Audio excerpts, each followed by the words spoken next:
एक छोटे से गांव में एक बहुत गरीब बूढ़ा आदमी रहता था।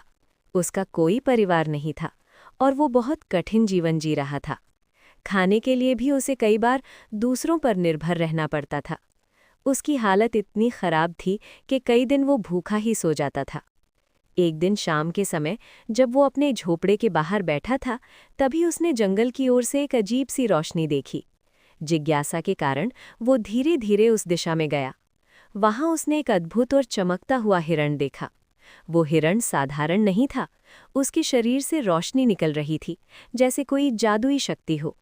बूढ़ा आदमी पहले डर गया, लेकिन फिर उसने हिम्मत करके उस हिरण के पास जाने की कोशिश की।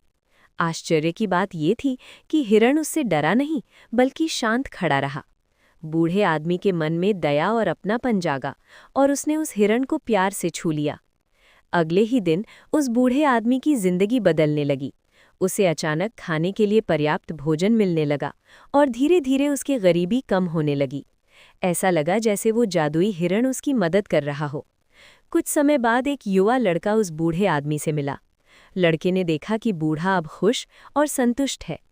बूढ़े ने उसे अपनी पूरी कहानी बताई और उस जादुई हिरण के बारे में भी बताया।